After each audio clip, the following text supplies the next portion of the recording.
네, 안녕하십니까. 가톨릭대학교 합격자 사례 발표를 준비하게 된 심리학과 26학번 위서연입니다. 제가 합격한 전형은 잠재 능력 우수자 면접 전형이며 가톨릭대학교의 심리학과 26학번으로 입학할 예정입니다. 또 경기도 소재의 1번고를 졸업했습니다.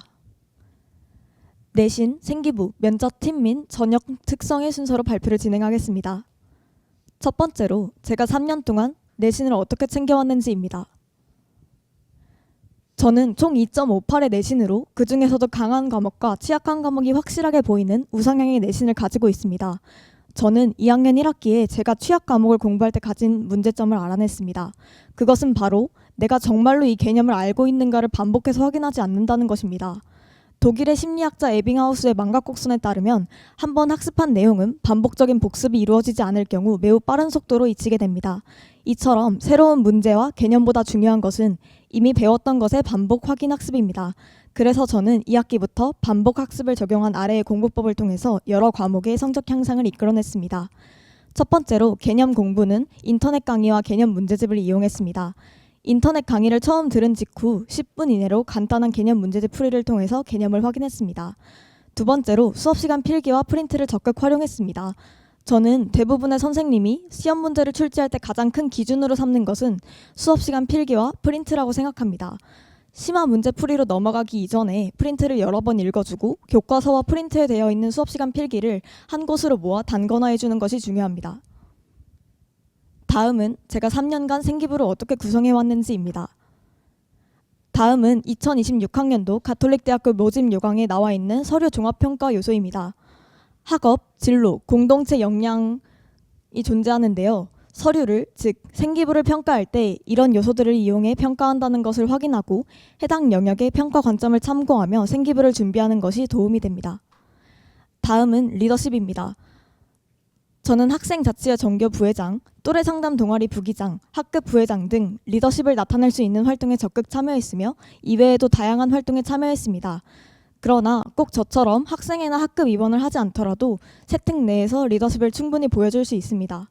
수업 시간 중에 모든 활동의 리더를 도맡아 한다거나 나눔과 배려를 실천하고 협업 능력을 보인다는 내용이 과목 세특에 적혀 있는 것만으로도 리더십을 충분히 보여줄 수 있습니다. 다음으로는 전공 접학성입니다. 저는 동아리나 자율, 교과 융합 시간에는 진로와 관련되었던 하고 싶었던 탐구들을 자유롭게 진행했습니다. 그러나 교과 세특의 경우에는 과목과 관계없는 내용의 진로 관련 내용이 무리하게 엮여서 어설프게 탐구하는 것은 오히려 역효과를 낸다고 생각했습니다. 따라서 해당 과목과 진로를 적절하게 연결시켜서 심화 탐구를 진행했었습니다. 다양한 심리학자들의 이론을 이용해서 학문과 연계시켜 심화 탐구를 하거나 사회과학 계열에 속하는 심리학의 특성을 이용해 과학 시간의 내과학과 성격의 유전 가능성 등에 대한 탐구를 진행했습니다. 다음은 제가 스스로의 생기부를 분석하면서 내 생기부가 가진 강점이 무엇일까, 나만의 특색 있는 활동들이 무엇이 있을까를 고민하며 얻게 된 깨달음들입니다. 첫 번째로는 단순히 심리학과 권장 세특 활동에 얽매이지 않고 내가 정말 평소 삶에서 궁금했던 점들에서 탐구를 시작한 것입니다. 제가 초등학교에서 고등학교에 이르기까지 세월호 참사, 이태원 참사, 무한항공 참사까지 수많은 참사들을 기사 보도로 접해왔습니다.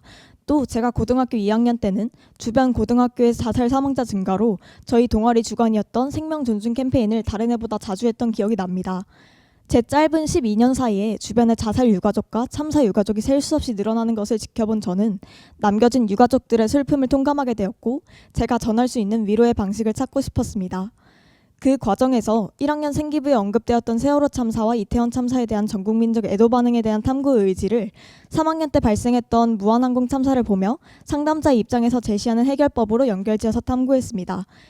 이처럼 제 생기부에는 우리 사회가 함께 겪는 큰 사건들 이후에 전 국민적 애도 반응에 공감하고 위로를 건네기 위해 시작했던 탐구들이 나라는 사람이 상담 심리학을 이용해서 어떻게 해결법을 제시할지로 이어져서 완결되어 있습니다. 두 번째는 제 생기부는 1학년, 2학년 때 완결되지 못한 활동들이 3학년 생기부에서 완결되도록 생기부의 스토리 라인이 구성되어 있다는 점입니다. 저는 단순 탐구 의지를 밝힌 채 완결되지 못한 활동이 여러 개 있는 것보다 하나의 유기성 있는 주제를 가지고 탐구 수준을 올려서 탐구를 마무리하는 것이 훨씬 중요하다고 생각했습니다.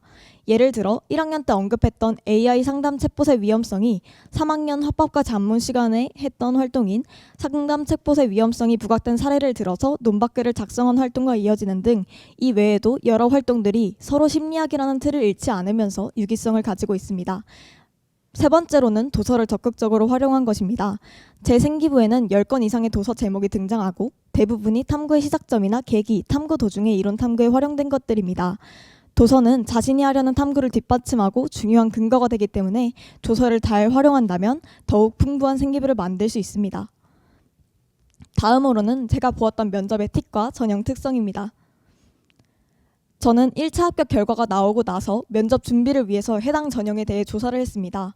제가 조사했을 때 잠재 능력 우수자 면접 전형은 작년도에는 심리학과에 시행되지 않았던 전형이고 가장 직접적으로 출제 기조를 파악할 수 있는 작년 자료의 부재로 인해서 예상 질문을 만드는 데 어려움을 느꼈습니다. 그래서 제가 조사를 한 후 내린 결론은 바로 이것입니다. 가톨릭대학교의 해당 전형 면접은 8분이라는 비교적 짧은 시간의 면접이며 짧은 시간의 면접으로 진행되기 때문에 자기소개나 지원 동기, 마지막 할 말보다는 서류의 진실성 확인 위주의 질문이 자주 나온다는 것입니다. 저는 이를 토대로 제가 뽑아놓았던 예상 질문에서 자기소개나 지원 동기를 제외하고 활동 부분 위주로 정리했습니다. 다음은 면접 준비 과정입니다. 먼저 생기부 분석을 통해 자주 등장하는 키워드를 확인해 주었습니다. 저는 이 분석을 통해서 성실, 책임감, 협업 능력과 적극적인 학습 태도 등이 자주 등장하며 특히 성실이라는 키워드는 10회 이상, 주도적이고 적극적인 태도를 확인할 수 있는 성과들이 선생님들의 언어로 생기부 내에 기재되어 있다는 사실을 확인하고 이 부분을 탐구해서 답변 방향성을 정했습니다. 저는 최대한 많은 예상 질문을 설정해서 답변을 작성하려고 했고요. 이때 준비한 답변의 전문을 외우려 하지 않고 키워드를 외우려고 했습니다. 다음으로는 면접 당일날 팁입니다. 저는 면접 전날까지 매우 긴장하면서 제가 준비한 면접에 자신이 없는 상태였습니다. 그러나 결국 저는 면접에 당당히 합격하여 해당 전형 1등으로 입학하게 되었습니다. 정말 중요한 것은 면접장 안에 있는 8분의 나를 믿는 것보다 지난 3년간 쌓아온 나의 서류를 믿는 것입니다.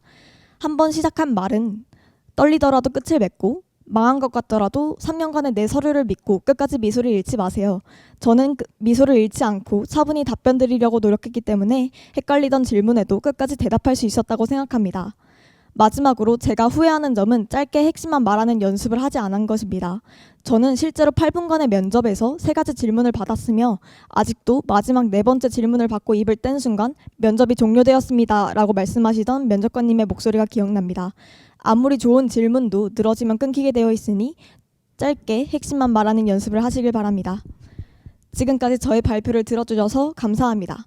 여러분들과 함께 가톨릭대학교 교정 안에서 웃으며 인사하며 만나는 그날이 오기를 기도하겠습니다. 감사합니다.